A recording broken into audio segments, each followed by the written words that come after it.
What's up? Ang up, tubig, baha, pagnanakaw, korupsyon, yun ang mataas sa Pilipinas. What's down? Ang down, ang babang-baba, yung mga Pilipino.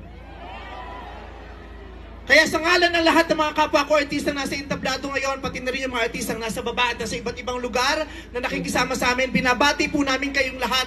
Mabuhay kayo, mga kapwa namin Pilipinong nanakawan ng gobyerno. Mabuhay kayo. Yan ang pagbati natin sa isa't isa.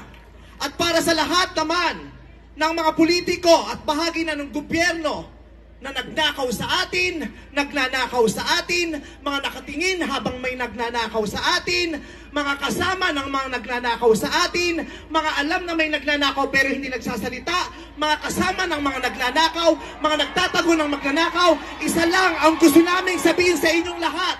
Patawad kay Father pero putang ina ninyo! Kaputa-putahan ng mga putang ina nyo! Katatapos lang ng misa, pero Panginoon, patawarin nyo kami, pero totoo yan.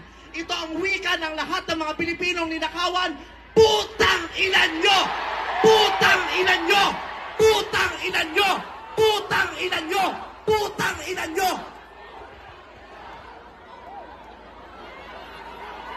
Putang ilan nyo!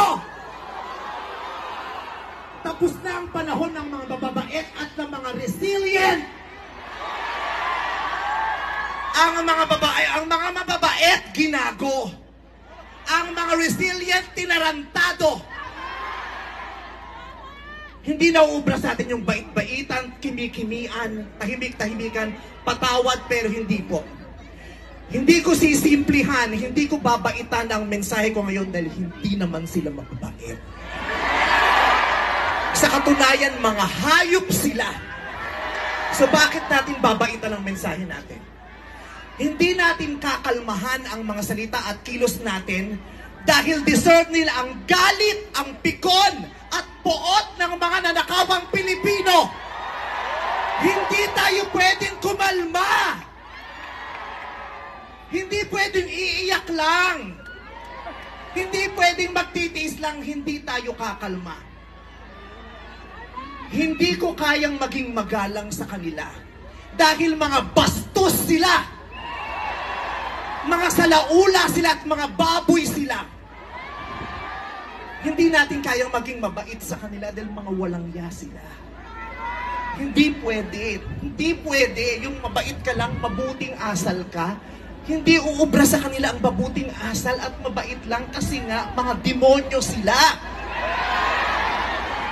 Kaya tama yan. Sumigaw lahat ng galit. Lahat ng galit na galit.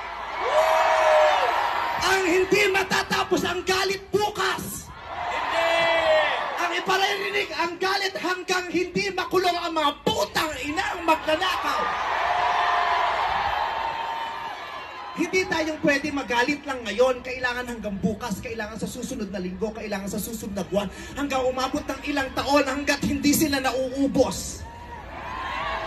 Walang mawawala sa atin kasi ubos na tayo. Kaya ang gagawin natin ngayon ay babawi na tayo.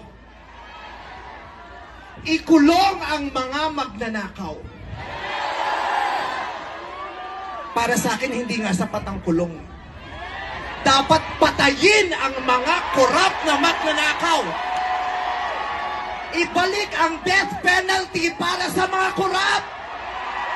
Para patayin ang mga magnanakaw, ikulong pati pamilya nila.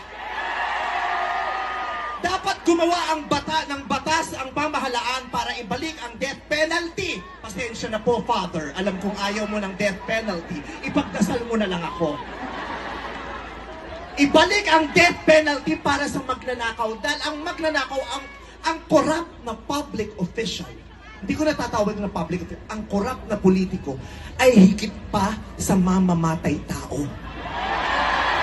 Ang corrupt na politician ay higit pa sa magnanakaw. Ang corrupt na politician, ang korupsyon ay higit pa sa terorismo. Ang mga terorista, namimili lamang ng lugar at panahon kung kailan aatake. Pero ang mga magnanakaw sa Pilipinas, walang pinipiling araw. Araw-araw nila tayong ninanakawan.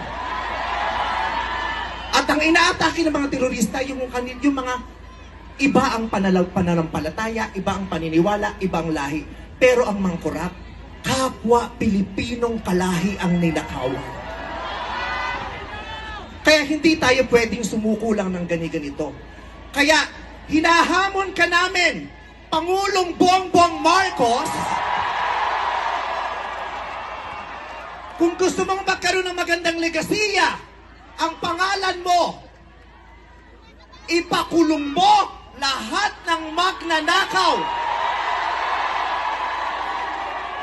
Nakatingin kami sa iyo, Pangulong Bongbong Marcos, at inaasahan ka namin, hindi dahil sa idol ka namin, kundi dahil sinaswelduhan ka namin at inaasahan namin na tutuparin mo ang inuutos naming mga employer mo. Kami ang nagpapasahod sa inyo. Tapos na ang panahon na natatakot tayo sa gobyerno. Takutin natin ang gobyerno dahil ang kapangyarihan nasa sa atin, wala sa kanila. Nakatingin kami sa inyo. Ipakulong lahat ipakulong. Bawiin ang mga ari-arian. Bawiin ang mga ari-arian. Pati atay, i-donate. Ibigay ang atay. Pati mata, i-donate. Walang ititira kasi nga, hindi tayo pwedeng maawa dahil mga putang ina nila. Maraming salamat sa inyong lahat. Sasamahan namin kayo hanggang mamaya. Isa pa, putang ina nyo!